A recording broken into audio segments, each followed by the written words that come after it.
There is a moment in the Ostapenko match, second set, Linz, 2 days ago, where Eala is up 5-1 and the entire arena can feel the decider coming. She has broken Ostapenko twice. She is dictating with her left-handed forehand, pulling the Latvian wide, controlling the geometry of every rally. And then, in the space of 6 games, it vanishes. 41 winners to 9. That is the final disparity. Ostapenko uncorks something feral and Eala watches her lead dissolve like chalk in rain. She loses 6-4, 7-5. And yet, as she walks off that court in Austria, what matters is not the scoreline. What matters is that 4 days from now, she walks onto a much bigger court, in a much bigger arena, against an exponentially more dangerous field. Eala is in the main draw of the Porsche Tennis Grand Prix in Stuttgart. And the top stars in women's tennis should be paying very close attention. Let's rewind. Because if you only started watching Eala in 2026, you have already missed the most improbable part of her story. She grew up hitting forehands on shell courts at Valle Verde Country Club in Pasig City, Philippines. Not a synthetic surface, not manicured clay, not pristine indoor hard court. Shell courts. She picked up a racket almost before she could properly grip one, and by the time she was 12 years old, she had traveled to Tarbes, France, and won Les Petits as one of the most prestigious under-14 tournaments on the planet. She entered as a wild card. She left as a champion. That victory earned her a scholarship to the Rafa Nadal Academy in Mallorca, and at 13, she packed up her childhood and moved across the world alone to train among Europe's junior elite. Think about that for a second. 13 years old. From the Philippines. No established tennis infrastructure behind her, no federation pipeline, no generation of Filipino predecessors whose footsteps she could trace. She was inventing the path as she walked it. And at the academy, she didn't just survive, she thrived. By 2020, she reached world number 2 in the ITF junior rankings.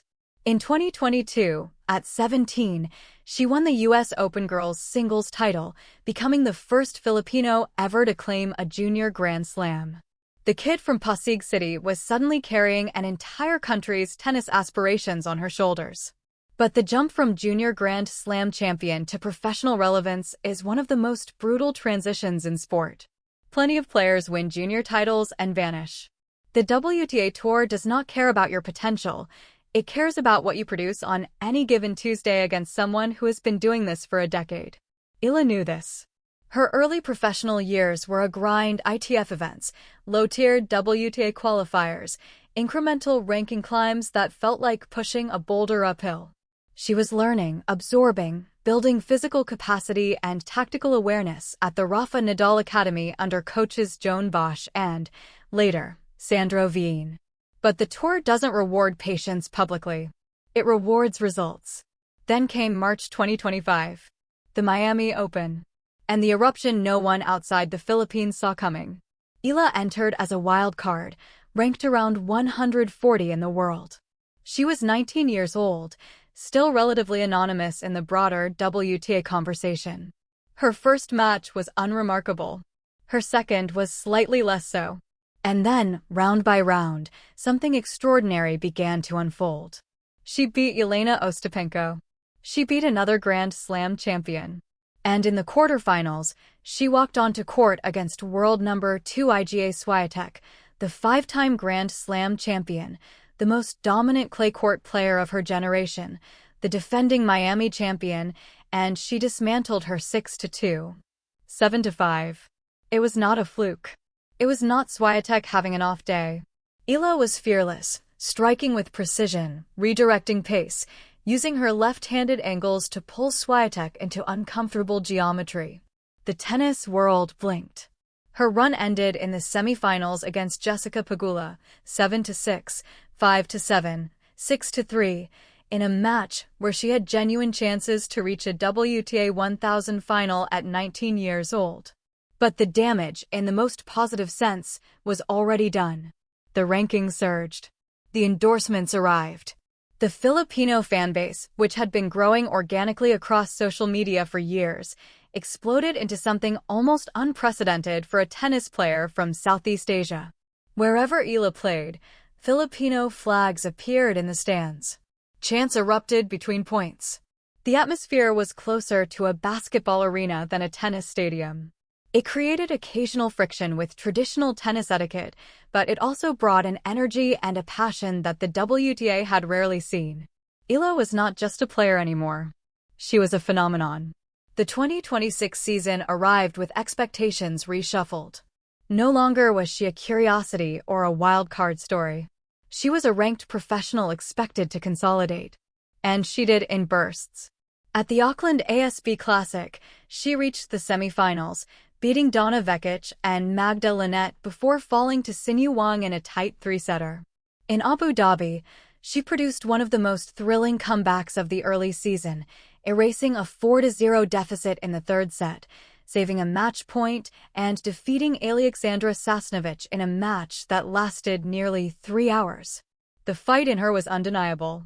At the Dubai Tennis Championships in February, she took down world number 8 Jasmine Paolini 6-1, 7-6, her third career top 10 victory, served up in a night session charged with Filipino energy. The first set was a masterclass. Eala's racket was a scalpel, every angle deliberate, every rally built with intent. She was playing with the composure of someone who had internalized the lesson of Miami and turned it into permanent belief. Then came the sunshine swing again, Indian Wells and Miami, the tournaments where she needed to defend the ranking points that had catapulted her into the top 50. At Indian Wells, she beat Diana Yastremska in a midnight thriller, then advanced when Coco Gauff retired with a left arm injury while trailing 6-2, 2-0. Eala was in the round of 16 of a WTA 1000 event on merit.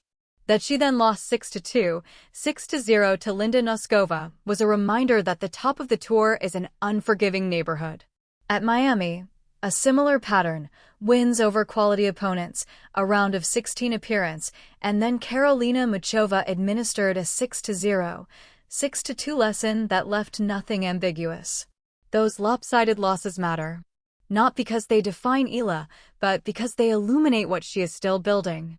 When she faces opponents who can outpower her from the baseline and sustain the intensity across both sets, she has not yet found the tactical off-ramp. Her serve, while improved, is not a weapon that bails her out of pressure situations. She wins through intelligence, variety, placement, and competitive fury, but against the very best, at their very best, that combination occasionally falls short. This is not a flaw. It is the gap between being a top 50 player and being a top 20 player, and closing it is the work of years, not weeks. The ranking reflected all of this. She surged to a career high of world number 29 in mid-March. Then Miami's semifinal points from 2025 dropped off, and she slid back to 46. The math was always going to do this. The question was how she would respond not to a loss, but to a number, which is a different kind of psychological pressure entirely. And now clay. The surface that has historically been Eala's weakest. Her 2025 clay record was 2-4. She lost in the round of 16 at a WTA 125 event in Oeiras. She lost to Swiatek in 3 sets at the Madrid Open, which sounds respectable until you consider that her other results on the red dirt were early exits in Rome and a first-round loss at Roland Garros. The French Open debut lasted 1 match. That stings. So when Eala returned to Mallorca last week to train at the Rafa Nadal Academy ahead of the clay swing, the stakes were clear. This was not vacation. This was remediation. And the person overseeing significant portions of her clay preparation was Toni Nadal, the man who coached his nephew Rafael to 14 French Open titles, arguably the greatest coaching mind the surface has ever known. Eala described working with Toni as something her younger self could never have imagined. "We're so blessed to have Toni as part of the team," she said. "He really has that knowledge, obviously. And he's really able to help my team." What she worked on was specific and telling. Ball feel. Movement.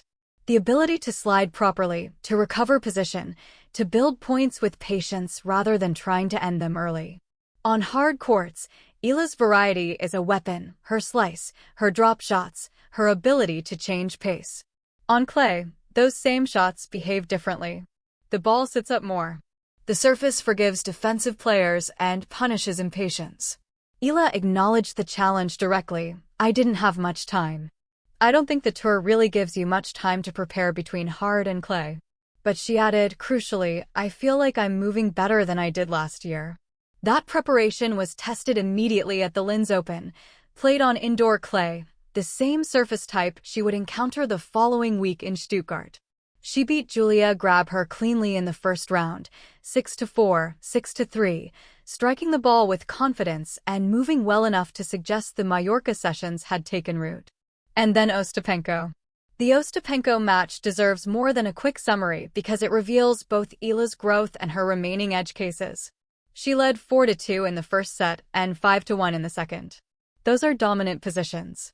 She earned them through quality tennis, controlled aggression, intelligent patterns, the left-handed forehand pulling Ostapenko into defensive contortions. But Ostapenko is a different animal when she decides to go nuclear. She hits flat, she hits hard, and she hits with an almost nihilistic disregard for margins. When that approach works, it produces 41 winners in a two-set match. The gap between Eala's 9 winners and Ostapenko's 41 tells the story of raw power differential, but it does not tell the story of the entire match. Eala competed. She had the opportunities. What she lacked was the finishing blow, the ability, at 5-1 in the second set, to sustain the intensity one more game, to find one more first serve, to make one more return when it counted most. That is the puzzle she carries into Stuttgart. The Porsche Tennis Grand Prix is a WTA 500 event, played at the Porsche Arena on indoor red clay that is designed to replicate the playing characteristics of Roland Garros. The surface uses moisture storage technology to maintain constant humidity levels, meaning the court remains dust-free and does not require watering. It plays true, not the quick, altitude-affected clay of Madrid, but genuine European red clay with proper kick and proper bite. The draw is staggering. Aryna Sabalenka, world number 1. Elena Rybakina, the defending champion from 2024. Iga Swiatek, the two-time Stuttgart champion whom Eala toppled in Miami last year. Coco Gauff. Jasmine Paolini. Mirra Andreeva. Karolina Muchova.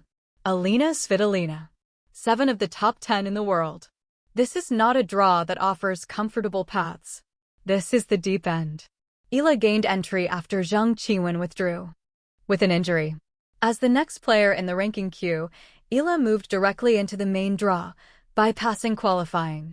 That administrative detail saved her energy and gave her a cleaner preparation window between Linz and Stuttgart.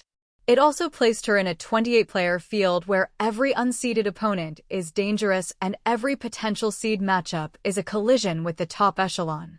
So, what can she actually do here? Let's be tactical about it. Eala's left-handed forehand is her most disruptive weapon. On clay, the ball naturally curves away from right-handed opponents on the deuce side, pulling them wide and opening up the court.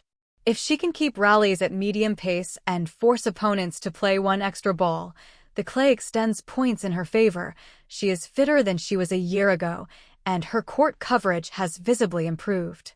Her backhand slice, which skids low on hard courts, will bite into the clay and stay low in a way that forces opponents to generate their own pace off the bounce. And her drop shot, which she deploys with the instinct of someone who grew up watching Rafael Nadal training footage daily, becomes a more potent option on a surface that absorbs pace and rewards touch. The vulnerabilities are real, though. Her first serve percentage has been inconsistent throughout 2026. Against aggressive returners like Sabalenka or Ostapenko, a weak second serve on clay is an invitation for punishment.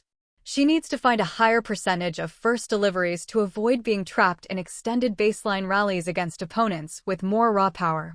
And mentally, the Ostapenko pattern, leading comfortably, then watching the lead evaporate, is the kind of experience that either hardens a competitor or haunts them. Stuttgart will answer which one it is for Eala. The Filipino fanbase will travel. They always do. At Dubai, the stands were packed with Filipino supporters chanting her name. At Indian Wells and Miami, the atmosphere bordered on raucous. At Linz, even in Austria, the Filipino diaspora showed up in force. Stuttgart will be no different. And while the occasional clash with traditional tennis norms has drawn attention, fans cheering between first and second serves, noise during points, the energy is unmistakably genuine. It is the sound of a country investing emotionally in a single athlete who represents something larger than sport. For a nation of over 100 million people with no significant tennis history, Eala is not just a player. She is proof of possibility. What Stuttgart offers, beyond ranking points and the chance to win a Porsche 911 Carrera S Cabriolet, is a chance for Eala to rewrite the clay court narrative. Her entire career on this surface has been defined by what she cannot yet do. She cannot sustain power against elite clay court movers. She cannot yet find the rhythm needed in those grinding 20-shot rallies. She cannot yet serve her way out of trouble when the red dirt slows everything down. But the Linz match against Ostapenko showed something different from her 2025 clay struggles. She was more assertive in her movement, quicker to step inside the baseline, more willing to construct points rather than merely react to them. The work with Toni Nadal, however brief, seems to have planted seeds. And the draw, terrifying as it looks on paper, contains a paradox. When you have nothing to lose, every match becomes a free swing. Eala at world number 46, entering Stuttgart off a loss, carrying no defending points and no seeding, is one of the most dangerous floaters in the draw. She has beaten Swiatek. She has beaten Paolini. She has beaten Ostapenko twice before. None of the top seeds want to see her name across the net in an opening round, because they know she will compete until the last point, and they know that left-handed forehand can unlock angles that disrupt any game plan. The clay court season is long. After Stuttgart comes Madrid, then Rome, then Roland Garros. This is a marathon, not a single event. But Stuttgart is where the chapter begins. And for Eala, the girl from Pasig City, who won Les Petits as at 12, who trained alone in Mallorca at 13, who beat Swiatek at 19, who reached a career high of 29 at 20, this is the surface where her story has the most room to grow. She has conquered hard courts. She has made history on hard courts. Clay is the frontier that remains uncharted, the territory where she must prove that her game translates across conditions, that the variety and intelligence and competitive fire that make her so dangerous on fast surfaces can find purchase on the slow, heavy, unforgiving dirt. For days from now, inside the Porsche arena, with the world's best across the net and the weight of an entire country's expectations on her shoulders, Eala will step onto the red clay and begin answering that question. The top stars are on alert. And, honestly, they should be.